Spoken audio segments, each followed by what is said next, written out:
बिस्मिल्लाहिर्रहमानिर्रहीम। London plane जो था वो इख्तिताम को पहुंच गया है। यानी लंदन प्लेन के तहत नवाज शरीफ को आज इस्लामाबाद हाई कोर्ट से एक मुजरिम को 6 मिनट के अंदर ज़मानत दी गई और नवाज शरीफ की ज़मानत 26 अक्टूबर तक मंजूर की गई। ये जिस वक्त इस ज़मानत का फ़ैसला होने जा रहा था तो उस वक्त जज ने ये रिमार्क्स दिए कि ये जो सहूलतकारी है इसका मतलब इस तरह समझें कि जो जस्टिस हसन गुल औरंगज़ेब इस बेंच का हिस्सा थे वो अदालत के अंदर बैठे सहाफ़ियों की तरफ देखकर कह रहे थे कि ये नायब के इतराज़ात न होने की वजह से इसके ऊपर फैसला किया जा रहा है। जस्टिस साहब यहाँ पे ऊपर सवाल उठते हैं कि किस तरह जो है वो एक फैसला किया जा रहा है, तो इसका मतलब है कि आपने जो नवाज शरीफ एक मुजरिम था वो एक इश्तियारी था, उसका स्टेटस इश्तियारी का था। इसी अदालत ने नवाज शरीफ को इश्तियारी करार दिया और 4 हफ्तों के लिए लंदन जाने की इजाज़त दी और 4 साल बाद आज पाकिस्तान वापस आने की इजाज़त दी। क्या इससे मालूम होता है कि जो पाकिस्तान का कानून है वो नवाज शरीफ के सामने झुक गया है। यानी ये जो कानून है ये सिर्फ ताकतवर लोगों के लिए कानून कोई चीज़ नहीं है। अगर नवाज शरीफ इस मुल्क के अंदर चोरी करे या करप्शन करे या किसी को कत्ल कर दे तो कानून उसका कुछ नहीं करेगा, उसको इजाज़त है। और ये समझते हैं कि आपने इसकी सहूलतकारी भी की है, नायब ने भी सहूलतकारी की है। 2008 के अंदर इमरान खान अदलिया की आज़ादी के लिए डेरा गाजी खान जेल के अंदर कैद हुए थे। उस वक्त जो जनरल मुशर्रफ की हुकूमत थी उस हुकूमत के अंदर अदलिया की आज़ादी के लिए इमरान खान को गिरफ्तार किया गया था और उस वक्त अदलिया की आज़ादी के अंदर नवाज शरीफ और जमात इस्लामी और इमरान खान के दरमियान एक जो मुआहदा हुआ था उसके अंदर उन्होंने कहा था कि 2008 के अंदर जो है इलेक्शन का बैकाट किया जाएगा। जब तक अदलिया को आज़ाद फैसले का हक नहीं दिया जाता तब तक हम इलेक्शन नहीं लड़ेंगे। उस वक्त नवाज शरीफ अपने मुआहदे से मुकर गया था और वो जाकर एस्टेब्लिशमेंट की गोद में बैठ गया था। आज वही अदलिया और एस्टेब्लिशमेंट ने मिलकर एक मुजरिम को 6 मिनट के अंदर ज़मानत दी और मुजरिम के रास्ते में तमाम रुकावटें दूर कर दी। आज आपने भी मुआवनत फराम की। इसी जस्टिस आमिर फ़ारूक ने जो कहा था आपने किस तरह सहूलतकारी की और किस तरह नवाज शरीफ मुजरिम को एक इख्तियारी को रिलीफ दिया, वो ये है कि जो आपने कहा था कि बायोमेट्रिक के लिए जो मुलजिम होता है या जिसके ऊपर इल्ज़ाम होता है वो खुद चल कर आता है, चाहे वो चल नहीं सकता तो उसको एम्बुलेंस पर उठा कर आएँ, अगर वो एम्बुलेंस पर नहीं आ सकता तो उसको स्ट्रेचर पर उठा कर लाएँ। आपने 9 मई को इमरान खान को बुलवाकर रेंजर के ज़रिए गिरफ्तार कराया और रेंजर के ज़रिए उसको रोड के ऊपर घसीटते हुए वो लेकर गए। आपने उसके अंदर भी मुआवनत फराम की थी, आपने उस वक्त भी सहूलतकारी फराम की थी, क्योंकि आपकी सहूलतकारी का नतीजा यहाँ पर अक्स हो गया था कि जब आपने इमरान खान की गिरफ्तारी को कानूनी करार दिया था और सुप्रीम कोर्ट ने उस गिरफ्तारी को गैर कानूनी करार दिया, यानी यहाँ पर आपका जो किरदार था वो वाज़ेह हो गया। आपकी सहूलतकारी का दूसरा जो नतीजा है वो यहाँ से अक्स किया जाता है कि आपने इमरान खान के केसेस के अंदर एक तो बायोमेट्रिक के ऊपर इमरान खान की दरख्वास्त को मुस्तरद कर दिया था और दूसरा नवाज शरीफ की बायोमेट्रिक अता तारने की वो भी आपने कबूल कर ली। यहां तक कि अगर नायब ने सहूलतकारी की है तो आपने भी यहां पर सहूलतकारी की। आप उस दरखास्त को मुस्तरद कर सकते थे। आप कह सकते थे कि जब तक नवाज शरीफ बायोमेट्रिक के लिए खुद चलकर नहीं आते तब तक आपकी दरखास्त नहीं सुनी जा सकती।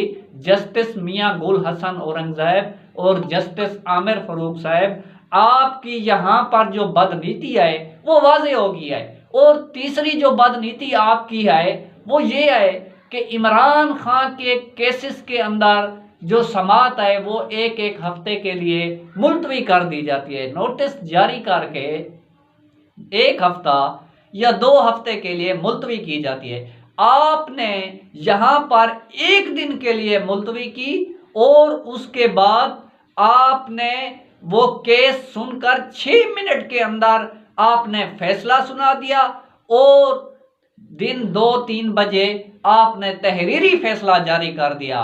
और उस वक्त तो आपकी बदनीति ये है कि आप इमरान खान का जो फैसला महफूज करते हैं तो वो 40-40 दिन आप फैसला नहीं सुनाते, और अगर 40 दिन के बाद आप फैसला सुनाते हैं तो 3-4 दिन तक आप तहरीरी फैसला जारी नहीं करते। इस वक्त भी इमरान खान के 2 केसेस के ऊपर जस्टिस आमिर फारूक ने जो फैसला महफूज किया हुआ है, अभी तक उसकी तारीख का कोई पता नहीं है कि वो फैसला कब सुनाया जाता है। और इस फैसले के तनासब में अगर आपने कल या परसों इमरान खान के इन केसेस के ऊपर फैसला ना सुनाया तो पीर के रोज इमरान खान के ऊपर फर्द जुर्म आयद हो जाएगी सैफर केस के अंदर। क्या ये जो आपकी बदनीति है वो वाज़ेह है। आप एक मुल्जिम, एक मुजरिम, एक इश्तियारी का केस 6 मिनट में सुनकर आप 6 मिनट के अंदर फैसला सुना देते हैं और फैसला भी जारी कर देते हैं। आपको मुजरिम और मुल्जिम के दरमियान भी फर्क नहीं है तो फिर किस तरह कहा जाए कि अदलिया आज़ाद है। वो किस तरह आपके ऊपर तनकीद ना की जाए और किस तरह कहा जाए कि आपने सहूलतकारी नहीं की बल्कि नायब ने सहूलतकारी की। इस केस के अंदर नायब ने भी सहूलतकारी की, आपने भी सहूलतकारी थी। इसकी मिसाल इस तरह है कि नवाज शरीफ वापसी पर वो एक रस्मी रिवायात थी वो ये भी कर सकते थे।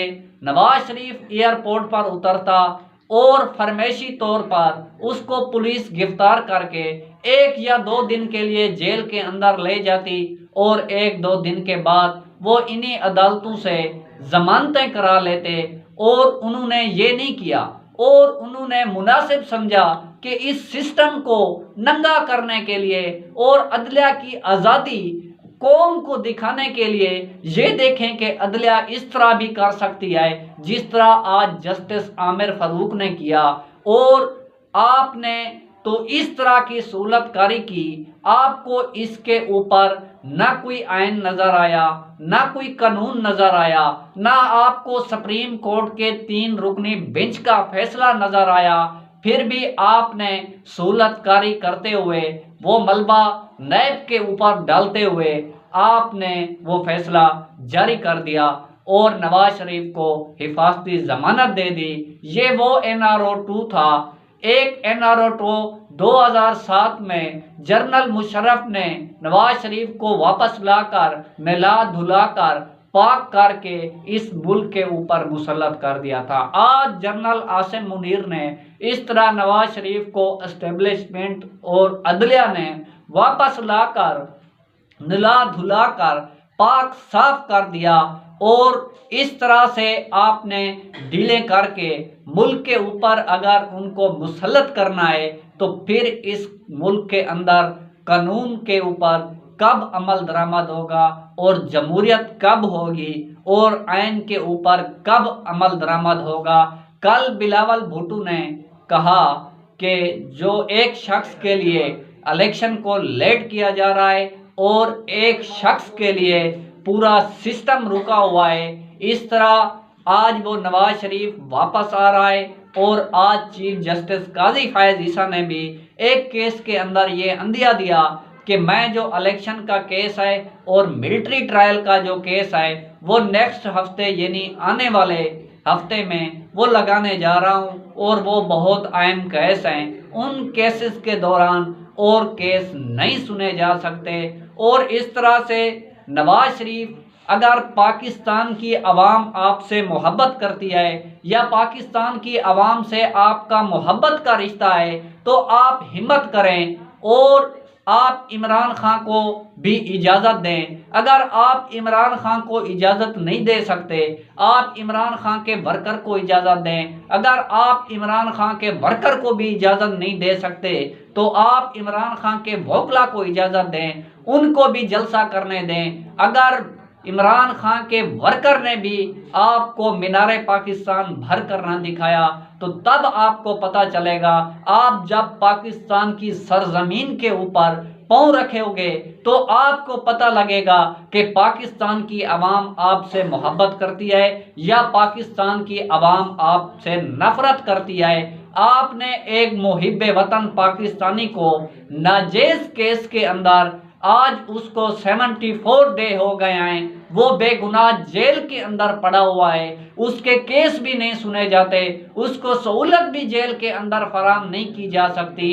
आपने ये एक निज़ाम इस मुल्क के ऊपर मुसल्लत किया और आपने इस डील के तहत तहरीक इंसाफ को तोड़ने का पैगाम दिया। आपने लोगों की चादर चार दीवारी का तकद्दुस पामाल कराया। आपने खवातीन को रोडों पर घसीटा।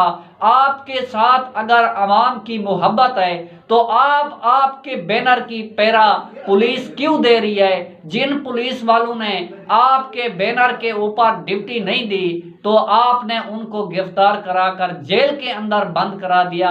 आपके मोहब्बत का अंदाज़ा यहाँ से लगाया जा सकता है। जिस तरह बच्चे आपके बैनर फाड़ रहे हैं और आपके बैनर के ऊपर डंडे मार रहे हैं, आपके बैनर के ऊपर जूते मार रहे हैं, ये आपसे पाकिस्तान की आवाम की मोहब्बत नहीं है, आपसे पाकिस्तान की आवाम की नफरत है। आज जिस तरह आपको कानून आपके सामने झुका है, इस बात को देखकर आपसे पाकिस्तान की आवाम की नफरत मजीद बढ़ गई है और आप मीनारे पाकिस्तान आ रहे हैं। आप मीनारे पाकिस्तान आकर देख लेंगे कि आपके साथ किस तरह आवाम मोहब्बत करती है।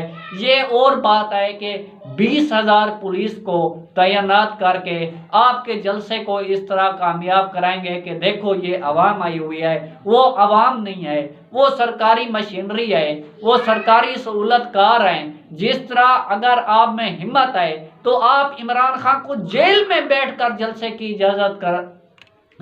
इजाज़त दें। आप पेशावर में इमरान खान को जलसे की इजाज़त दें, आप इस्लामाबाद में जलसे की इजाज़त दें, आप लाहौर में जलसे की इजाज़त दें, आप कोयटे में इजाज़त दें, आप गिलगित बल्तिस्तान में इजाज़त दें, आप कराची में इजाज़त दें। इमरान खान आपको जेल में बैठकर जलसागाह भर कर दिखाएगा। इमरान खान के साथ वो सरकारी मशीनरी नहीं होगी, वो सरकारी प्रोटोकॉल नहीं होगा, बल्कि वो वर्कर होंगे जिनके दरमियान इमरान खान ने अपनी मोहब्बत का रिश्ता कायम किया।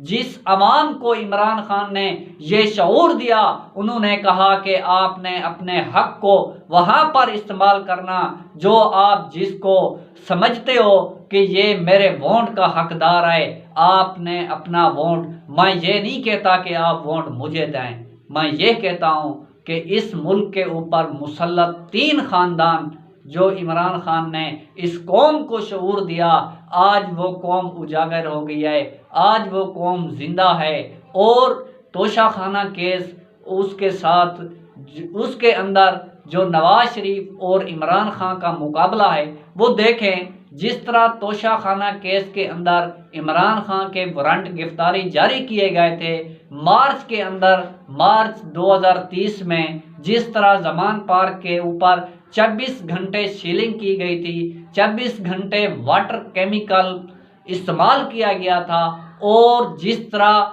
वर्कर के ऊपर लाठी चार्ज किया गया था और रबड़ की गोलियां मारी गई थी और उसके साथ साथ लाठी चार्ज किया गया था और उसके बाद जो वारंट गिरफ्तारी थे वो इमरान खान की दरख्वास्त नहीं सुनी गई थी और इमरान खान की दरख्वास्त को खारिज कर दिया गया था। आज एहतसाब अदालत के अंदर जज बशीर साहब की हमशीरा कल वफात पा गई थी। वो अपनी हमशीरा की वफात के बावजूद भी आज नवाज शरीफ का केस सुनने आए हुए थे और तोशाखाना के अंदर नवाज शरीफ के जो वारंट हैं उनको मुअत्तल कर दिया गया और 26 अक्टूबर तक ये है वो मुकाबला। उस तोशाखाना केस के अंदर इमरान खान को 3 साल सज़ा सुनाई गई। आज उस मुजरिम को सहूलत दी गई और कहा गया कि इसको गिरफ्तार ना किया जाए। ये है वो तोशाखाना केस जिसके अंदर नवाज शरीफ और इमरान खान का मुकाबला है। और मज़े की बात है कि इस्लामाबाद हाई कोर्ट के अंदर एक हफ्ते पहले से लगा हुआ केस जो इमरान खान का आज सुना जाना था, वो जो काज लिस्ट थी उसको हाई कोर्ट ने कैंसिल कर दिया। सिर्फ किस लिए कैंसिल किया कि नवाज शरीफ के केस सुनने के लिए। ये था वो तराजू जिसकी आप सहूलतकारी कर रहे थे। एक हफ्ता पहले लगा हुआ केस आपने कैंसिल कर दिया और एक दिन में दायर होने वाले केस को आज सुना गया। सुभान अल्लाह। ये है वो निज़ाम इंसाफ, ये है वो कानून जो नवाज शरीफ के आगे झुक गया है। नाजरीन, ये था आज नवाज शरीफ की एक मुजरिम और इश्तियारी का जो स्टेटस था उसको ख़त्म कर दिया गया। देखते हैं नाजरीन इसके अंदर आगे जो भी अपडेट होगी आपके साथ शेयर करेंगे और जो भी अपडेट होगी आपके साथ शेयर करेंगे। अगर हमारी वीडियो आपको अच्छी लगे तो हमारी वीडियो को लाइक और शेयर करें। साथ हमारे फेसबुक चैनल को फॉलो करें और यूट्यूब चैनल को सब्सक्राइब करें और हमारी आने वाली वीडियो का इंतज़ार करें। अल्लाह आपका हामी और नासिर हो।